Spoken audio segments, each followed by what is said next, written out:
Hey everybody, I'm Christopher Green. You're watching Green Wave TV, alternative media television. It is, of course, June 12th, 2013. This is a live AM TV broadcast. More suspicion around this Snowden case. And it appears there's a lot more questions, and these are very good questions that we need to ask. I'm going to go through those in a moment, but it's almost as if the story is beginning to unravel a little bit. I don't know if I'd go as far as to say it's completely unraveled, but it's most certainly raised more suspicion. And just gut instincts coming from my gut and things that I've been reading and seeing, just the actions of Snowden, how he's behaving, how he has a perfect answer to every question, doesn't necessarily mean he's not a legitimate leaker, that he hasn't broken a massive scandal, and that there's not a scandal that the United States federal government and our system is involved in. But specific items that raise suspicion to me: number one, the fact that he chose Hong Kong as a place of refuge, to me, seems a little bit odd. And let me just double check our broadcast here to make sure our on air is actually working. If not, I might restart this. So let me take a look here and make sure we're actually getting a live stream. Okay, it looks like we are adding viewers. Just wanted to make sure our computer system didn't crash. So back to what raises suspicion to me is, number one, he specifically picks Hong Kong, which is largely this autonomous unit of China, as his place of refuge, where he says he's not seeking asylum, but then is also making comments, quote, says he has faith in their rule of law in order for the people and the Chinese people to decide, what should be done with him, if he should be extradited back to the United States or not. Of course, that in and of itself just raises a lot of alarming questions. Why pick Hong Kong? Why pick China? And he really is, through his own comments, making China look like this great place for freedom, when I'm not going to say the United States is necessarily any better, although I'm sure a lot of you would argue that it is. But I mean, he's pretty much picked a totalitarian regime that he says he has faith in their rule of law. So it's almost like he's doing this promotion for China. And he's doing this promotion for Hong Kong. That in and of itself raises suspicion. In addition to that, just the fact that he's been willing to risk everything, not only his own safety and his own life, his physical existence on this planet. Many people want Snowden dead. Many people in America calling him a traitor, saying he should be prosecuted, he should get the death penalty, he should be killed. So he's completely put his life in jeopardy physically, and pretty much ended his chances of living a normal life of any kind. But not just putting himself at risk, putting everybody around him, his family members, his supposed girlfriend he lived with in Hawaii, his parents, the FBI has been interviewing his father.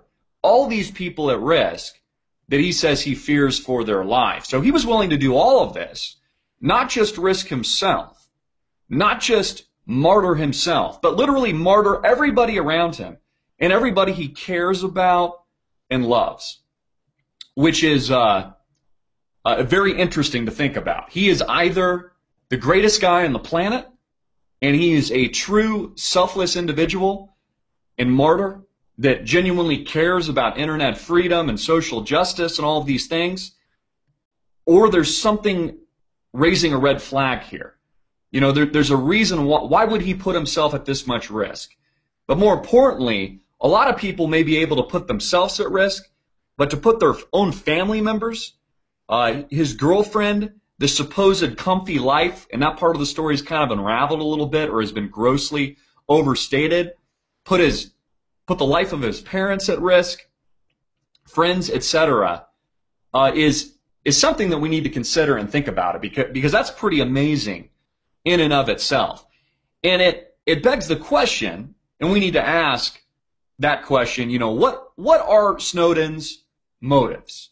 Are they legitimate? Are they for real? Is he this real guy that just cares about humanity, privacy, internet freedom? Or is there something else working behind the scenes that we don't know about? What we do know through his actions is that he released a report to The Guardian through the journalist Greenwald, who's been kind of front and center on this, doing the interview rotation through the mainstream media. He has now since been interviewed by a Chinese newspaper, and he is blasted and is blasting all over around the country and around the world, citing how great China is, and that he has every faith. Again, his quote, he has faith in China's rule of law. Let the people of China decide, is what he's saying. And my question is, why did he pick Hong Kong? Why did he pick China? Why does he say he's not running, but he did leave the United States, so he kind of is running? If you're not located here and facing persecution here, then are you not seeking asylum? So I'm just having a little bit of trouble with this whole selflessness idea that he's completely selfless in this. Because to a large extent, I don't know, and I don't think that anybody is completely 100% selfless. Even if you're doing things for the right reason, you typically have some kind of motive or reason to do it. I would say it's very, very rare. And I have met maybe one, maybe two, but probably not even two people in my life that I personally know that I would consider, 100% selfless, and which you just don't find very often. Could he be that guy? Could Snowden be that guy? Yes. Are the chances high that he is? I don't know. That to me seems a little bit murky. So these are things raising, some alarm bells, at the very least, some severe suspicion from an investigative angle. What are his motives? He defends China and Hong Kong. So recent reports, this has been blasted all over the internet. I'm sure some of you have read this. The NSA leaker Snowden says he's not avoiding justice. This is from the Associated Press Hong Kong. The former CIA employee who leaked top secret information about U.S. surveillance programs said in a new interview in Hong Kong on Wednesday that he is not attempting to hide from justice, but hopes to use the city as a base to reveal wrongdoing. That doesn't make any sense. You're holed up in a hotel room in Hong Kong, you fled the United States, but you say you're not attempting to hide from justice. Well, if you're truly want to face the piper and face the dictatorship here in the United States, I'm not saying it would be an easy thing for him to do, but why not just stay and face the wrath and persecution here in the United States and hope that the American people, activists around the world, people like myself, have your back? I'm not saying that would be an easy thing to do, but you say you're not hiding when you are. You are hiding. He says that he's neither a traitor nor a hero. He is an American. And when asked about his choice of Hong Kong to leak the information, Snowden said, "People who think I made a mistake in picking Hong Kong as a location misunderstood my intentions. I'm not here to hide from justice. I am here to reveal criminality." Now, remember Snowden, he's 29 years old. He's a very young guy, lived in Hawaii. I haven't been able to verify. Maybe someone knows. You can drop it in the comment box what part of Hawaii he lived. I'm assuming Oahu. I'm assuming Honolulu. I think that's probably where most of the intelligence is. Could be the Big Island. I don't really know. Put it down in the description box. I'm actually curious where he lived in the Hawaiian Islands. Of course, worked for the firm Booz Allen Hamilton. I'm going to get to that, how that part of the story has kind of unraveled a little bit, or at the very least, been grossly overstated. He goes on to say that he hasn't even dared to contact his family or his girlfriend since disclosing that he was the source of top secret documents. So he hasn't even attempted, according to him, to contact any family members, a girlfriend you would think maybe he loves, that he's very close with. his peers, his friends, and fears for their life, but he was willing to put all these people at risk. And I just want you to think again about the gravity of that. What kind of person it would take. Either courage or maybe there's some malintent here that just we're not really connecting the dots on, or we're at least thinking about. And these are just some instinctual questions that I think have been raised so far. He says, quote, "I have not spoken to any of my family," he told the newspaper. "I am worried about the pressure they are feeling from the FBI." It goes on and on. So pretty amazing that he would put his entire family at risk like he's just done. I mean, literally his family members could be killed. At the very least, they're being questioned heavily. It's totally disrupted, destabilized their lives. We could argue potentially ruined them forever. So he was willing to ruin himself permanently and put his entire family at risk, even mortal risk. At the very least, very intense and flagrant scrutiny by the American public, the U.S. government, and people all around the world. So that in and of itself to me is very incredible. And, you know, I think we should emphasize the weight of making that decision. CNN Politics reports NSA hacks China, leaker Snowden claims. So the bombshell today, according to the mainstream media, which could be spewing its own form of propaganda, which it probably is, relying and indicating that Snowden has said and revealed himself not only as the source of outlining a massive effort by the NSA to track cell phone calls and monitor emails and internet traffic, etc., but he also supposedly comes out today and states that the United States has been hacking China for years now. You know, the same things that the United States accuses China and their counterintelligence and intelligence units doing on a daily basis here in the United States. None of that is surprising. I don't see how that's really a bombshell. I don't really see how that's a big story. Of course we're engaged in a cyber war. Of course China hacks the United States. Of course the United States hacks China, other countries around the world, and vice versa. I mean, that is the new war. It's more dangerous and more prevalent, I believe, than nuclear technology was during the Cold War and the rise to build nuclear bombs and the fear around that. The new form of technology and the new weapon is the cyber war itself, is the information war. So he's interviewed by the South China Morning Post on Wednesday. Again, interesting that he's picked Hong Kong. He's picked China. He has so many great things to say about China, which just raises the question, I mean, is it possible? Is it possible that Snowden himself is some kind of informant? Snowden himself is some, and I've mentioned this before, some kind of double agent, potentially working for the Chinese government or the United States government. This could be a lot more interwoven than you know, the average American thinks. This is not too uncommon throughout history. The fact that he could be potentially in bed with the U.S. and China, other allies, you know, other antagonistic nations, while at the same time this story is developing and breaking. Again, why did he pick China? Why is he lauding China for its freedom when really China historically is not really the most free nation that I can think of? There are a lot of other and host of other countries I could think of that other people are recommending he should have gone to. Julian Assange, WikiLeaks, made a comment. He's made a comment, said, hey, you should have gone to Latin America, and mentioned all these other places where he could have been seeking asylum. I believe Julian Assange had and was seeking asylum at the Ecuadorian embassy. Correct me if I'm wrong. So this in and of itself is a little interesting, smells a little fishy, raises suspicion to me.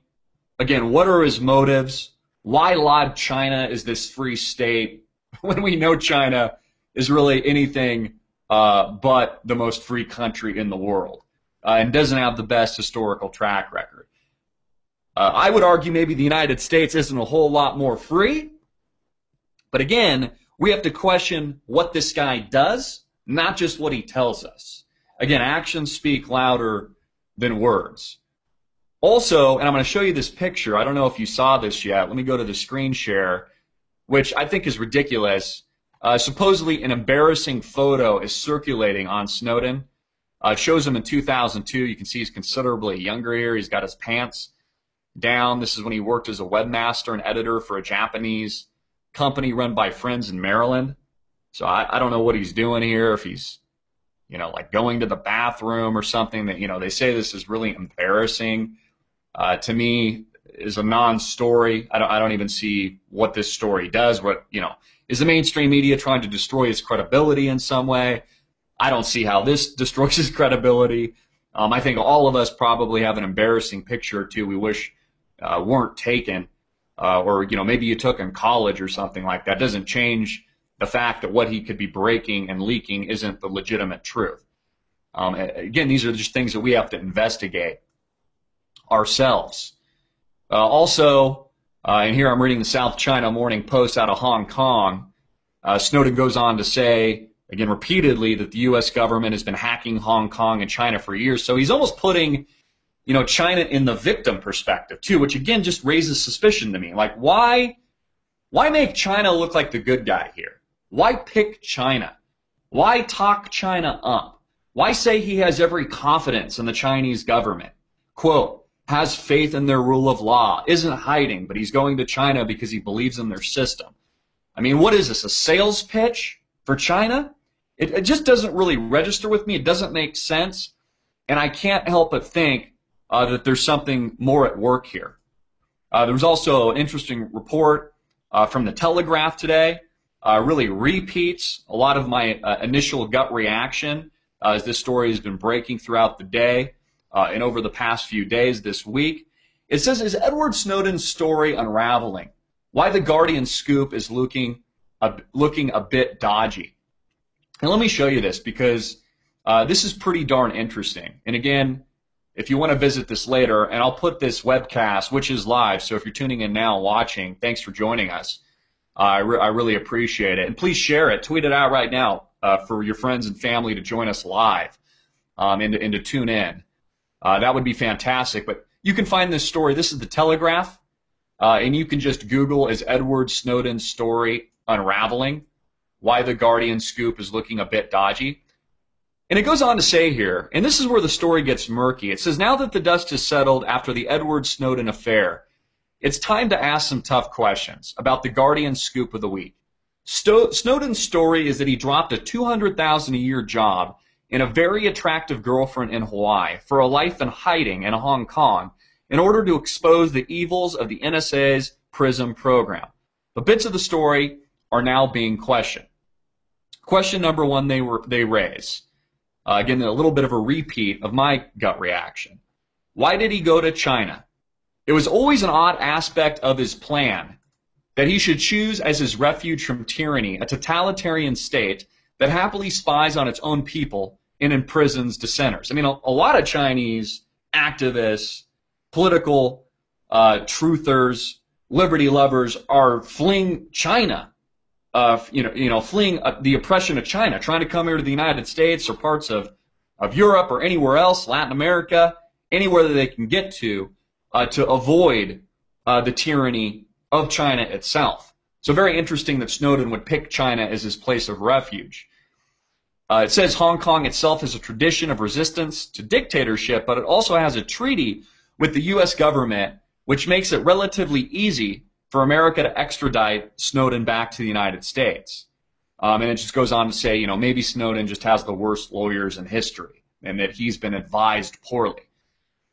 The other question they raise, and this I find very interesting, and I did not know this until actually earlier this afternoon, but Snowden's backstory is a lot more murky than originally exposed by The Guardian and Greenwald.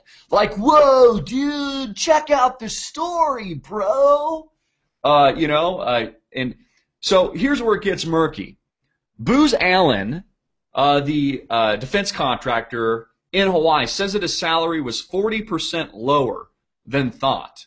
and a real estate agent says that his house in Hawaii was empty for weeks before he vanished.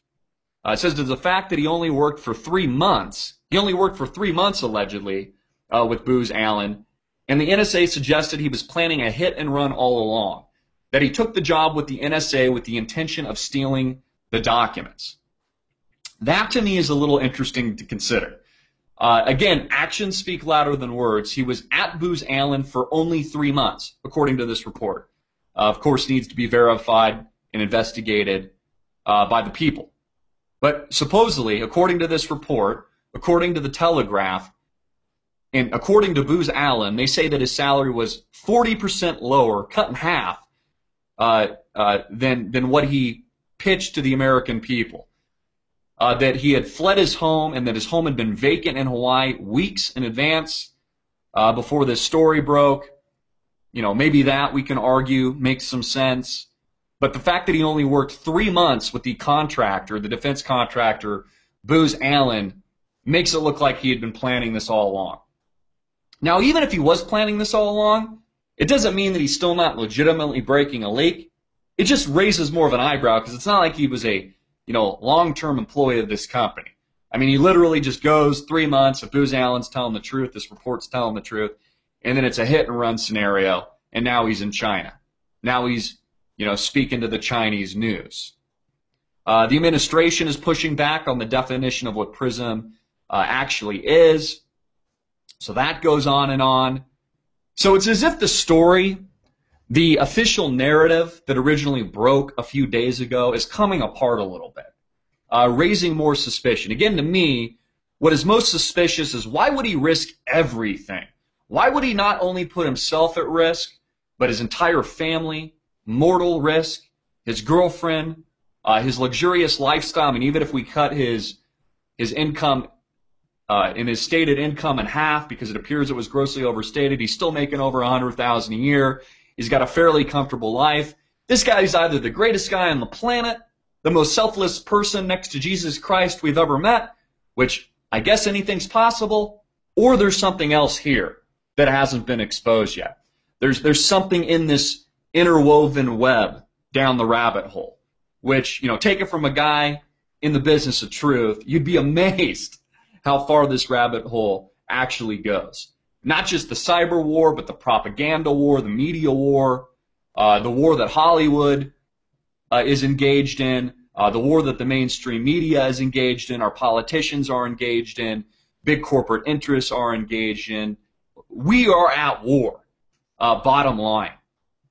And just the fact, to restate, his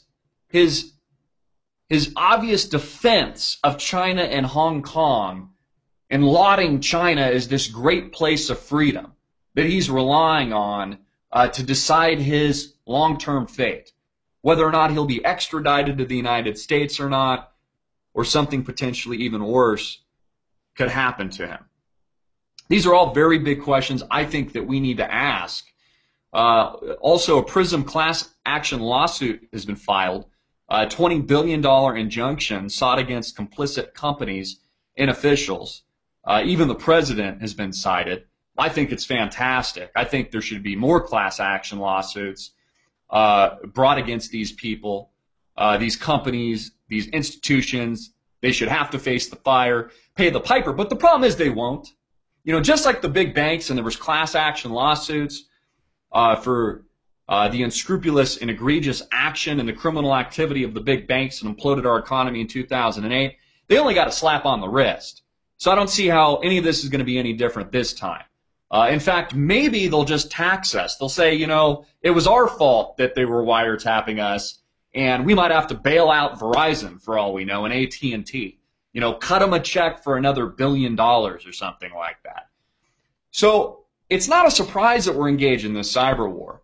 What is interesting and also timely and a little bit suspicious is just the timing of this break, the timing of this story, of this, data mining release, why it's being played and made such a big deal, raises a little bit of an eyebrow, raises really a lot more questions, in my opinion, than it answers. Also, there's a Philadelphia couple that has joined the first class action lawsuit, the lawsuit I was just speaking with, and I'm looking at the plaintiffs here. One of the plaintiffs is a Philadelphia couple whose son Michael, a U.S. Navy SEAL, was killed in the fated helicopter crash in Afghanistan in 2011. And again, tons of scandal and conspiracy around this. Tons of scandal and conspiracy around SEAL Team 6. Now, I want to read this direct quote to you. The page is reloading here, and let me highlight this because I want you to see this in print yourself. Let me share the screen. And this is coming from the father of son who was killed in Afghanistan. He says, "Somebody has to be held accountable for my son's death. 30 brave Americans, the biggest loss in the Afghan war. And that's when I started asking questions. That's when my phone got tapped," Strange said. Strange claims he heard tapping noises while on the phone, and he says he started getting odd texts shortly after his son's death. He says he called Verizon, and I have a text 001 and 002, and I called them up and I said, "Who is this?" And they said it's somebody listening in from the United States and someone from Afghanistan. So somebody had been wiretapping him, his family, his cell phone, right after the suspicious and mysterious death of his son in that fated and tragic helicopter crash. Again, in summary, there are more questions here regarding this story than answers. More suspicion has been raised. In a certain regard, a good portion of the official narrative seems to be collapsing. At the very least, it's been grossly overstated. A lot of facts don't seem to be carrying the initial weight that we were supposedly told. A lot of suspicion around how we're being propagandized even, not just by the media, but by the actual stated words of Snowden and his lauding of China and Hong Kong as this amazing free country which has a historical track record of totalitarianism. Again, how many countless people are fleeing that country as we speak to seek refuge in other parts of the world? So why did he choose China? Why does he laud them, and why is he lauding them to that degree? But the focus here, and I don't want you to lose the focus of the real story here, and the story is you're being wiretapped, America. Your phone calls are being digested into a massive database. Whether or not these are billion-dollar facilities in Colorado, you can go Google and look up. This is the NSA, the FBI, the CIA, maybe unknown organizations we don't even know to exist, top secret intelligence units here in the United States and abroad. This is gross tyranny. This is a clear violation of every constitutional value that we have here in the United States. This is all building upon the tyranny, not just for gun confiscation and a global registry through the United Nations to implement gun control, the trillions of dollars worth of bailouts that have been forced upon the American people, a massive albatross of debt, and now this grid system, this surveillance state. And isn't it just perfect timing that I released, in my opinion, one of the better films, short films that we'd ever put out, Surveillance State. Please watch it if you haven't already. Google it. Type in Surveillance State. It's about 15 minutes long, where I go into the implications specifically of what this means for the future and how much more aggressive this can all get. And not the long term, but I'm talking right now. And this is what this is exposing right now. How aggressive this algorithm for control and power really is. You know, you think you're just playing on your phone like, oh, I'm checking in on Facebook at this restaurant or my friend's house. Oh, yeah, you can access my contacts app. You can access my bank account. Sure, listen into my conversation with my mother. You know, listen into my conversation with my best friend. And people think nothing of it.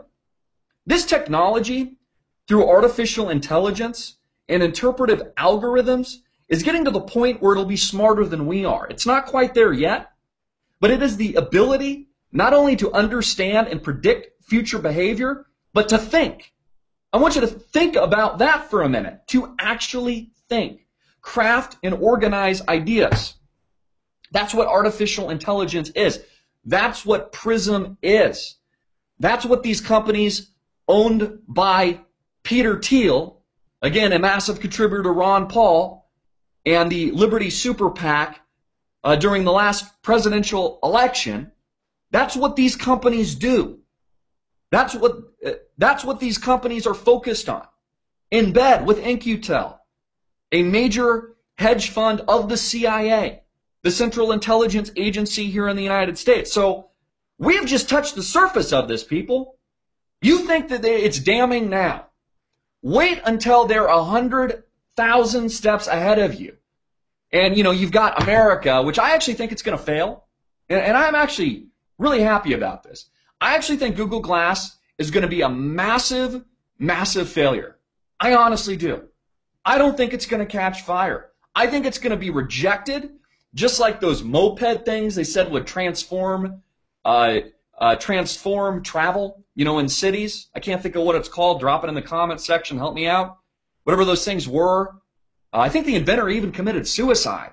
I mean, that's how poor the response was to it. And I think the same thing is happening around Google Glass, but not for the reasons that I would hope, not for the reason that, society's more enlightened and that they see the totalitarian nature of this technology, and the majority of people care about freedom so much that they're willing to shun the technology. No, I don't think it's for that. You know why? I think it's not going to work? Is because it's not cool. It's not trendy. Just like those mopeds you were supposed to stand on anytime you see someone on it. I'll see these people like in hotels here in Phoenix sometimes driving around in them. They look kind of fun. And from a functionality standpoint, it's probably great, although I don't understand why you can't walk because, America's already fat enough. I mean, what, you can't even walk anymore? You got to be in a motor vehicle? But the reason those things didn't sell, and it didn't catch fire mainstream like the iPhone, for example, is because it isn't perceived to be cool. It isn't trendy. You don't have, Kim Kardashian and her cohorts running around on it, making it cool. They aren't. It's not cool. You look like a geek. You look like a tard. You look like a nerd. Not that there's anything wrong with that. I consider myself a little bit of a nerd. Truthfully. But that's why I don't think Google Glass is going to catch fire. I think there's going to be great resistance to it. However, Google Glass might not work, but that technology will. And that doesn't make me for the technology in any regard, but they will figure out a way how to implement that technology. Whether or not it is Bible prophecy, where they're injecting, and you can watch this video, it's amazing. Maybe I'll play it for you here in a minute, where they inject an RFID chip, mark of the beast, right here, into this soft tissue right here. It's a fairly painless, little insert. That's how they sell you on the mark of the beast, Satan, the devil. Or they implant it over your retina digitally, somehow wire it into the inner workings and synapses of your brain. That's where it's all headed. Virtual reality, isn't it great? Your life is so shitty and so boring, and when you live in such a disastrous world, that you are going to have to live, and it'll be promoted and sold to you to live in an artificial one. You'll be sitting like a drone living in a video game. And the people of the world want it. They want it that way. They prefer to be constantly stimulated. If I'm not checking my cell phone, if I'm not checking my YouTube videos, if I'm not doing this on Facebook or tweeting every 5 nanoseconds, then I could be missing something extraordinary. Now, I'm not saying technology is not great. I'm an advocate of technology. I think it's had an amazing and well-deserved destabilization effect on the establishment. Fantastic. Fantastic. Level the playing field, baby, for the little guy. Take these kings and queens and dictators out of power. We don't need you anymore. We don't need you, you politicians. We don't need you, federal government. We don't need you too big to fail banks. Fantastic. But what the technology is doing is destroying and helping to destroy, rightfully so, because the system has destroyed itself. But it is changing the paradigm in which we live. People are forgetting to turn the off switch off these things. Go outside. Take a walk. Play with your dog. Talk to a friend. Embrace a loved one.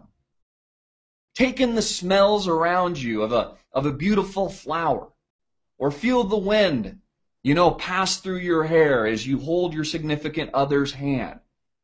Or you embrace your newborn baby. Or you touch the bark of a tree and you have the tactile sensation of being physically involved in your environment. Tangibly. And this technology, believe me, is going to get really aggressive to the point where they will build a wire-in tactile function into your brain. Which then begs the question, how far into the matrix are you?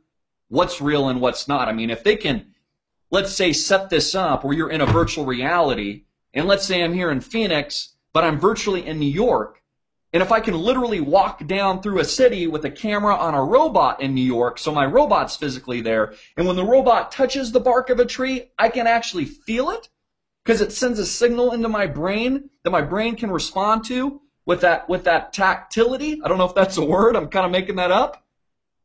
Creating a malaprop today for you wordsmiths out there. Well, then is that real?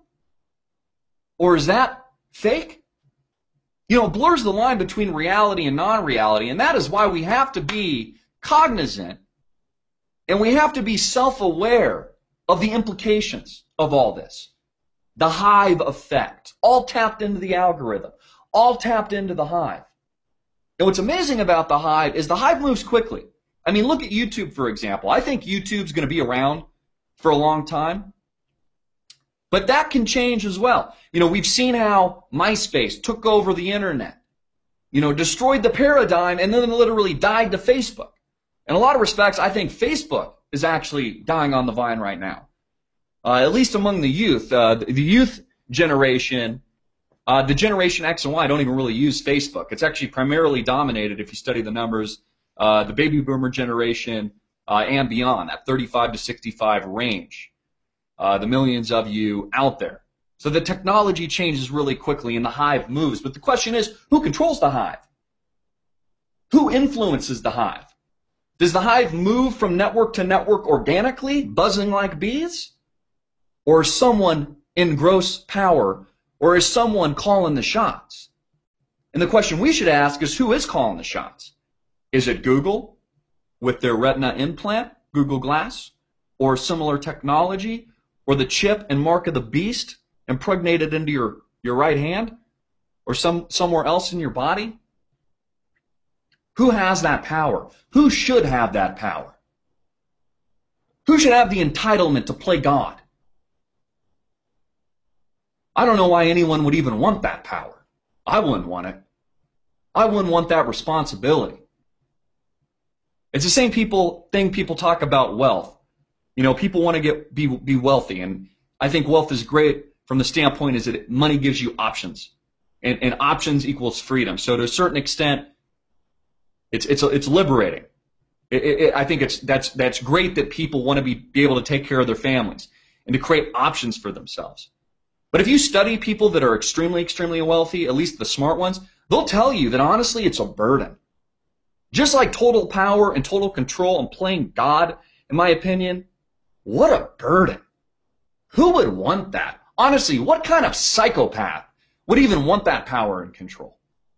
And anybody that comes onto the scene saying that they're number one head honcho and they want to fill that void and play that role, I don't care if it's Google, if it's Facebook, if it's Mark Zuckerberg, if it's, Eric Schmidt, Peter Thiel, Ron Paul, random guy like me on the internet, I don't care. Raises a little bit of an eyebrow of suspicion. Because I don't know anyone of sound mind that would want that responsibility, which brings me back to the Snowden bombshell. Why does this guy want this responsibility so much? Why is he willing to put himself, his family, his life, his girlfriend, his entire existence at risk. Not just himself, but everybody he cares about. Is he legitimate? Is he a truth seeker? Is he a genuine leaker who just is the most selfless man alive next to Jesus Christ? Or is there something else here?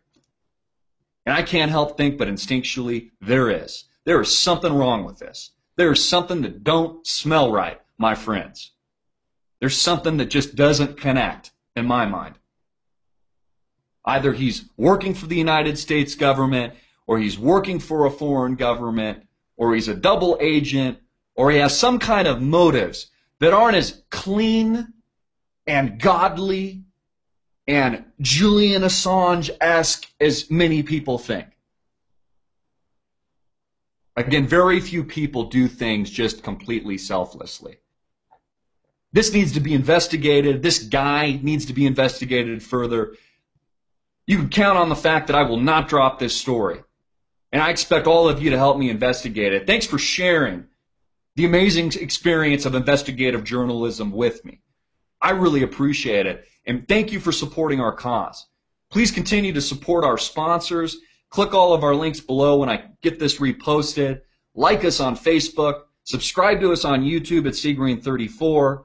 Follow me personally at Greenwave. I got a lot of tweets I put out that you just don't get. Things that I'm reading. You can see me on the inside track. It really is pretty cool. Use this technology for freedom and truth seeking. But you know, at other times, put it away. Click the off button. Go outside. Enjoy your life. You have every opportunity right in front of you. Right in front of you. You just have to believe in yourself. And you have to be courageous enough to understand that there is no failure. You can never fail. Ever. I don't care what you're trying to accomplish. Unless you do one thing. And that one thing is give up. My favorite quote, I don't know if anybody said it, it's really just a tagline. Hey, maybe I'm the one that made it up. I don't know. Or maybe it's just somehow in my mind. But it's been for a long time. And that is never give up. Never give up. I'm Christopher Green. As always, thanks for tuning in. Hard hitting it in your face. Get this video out everywhere. Peace.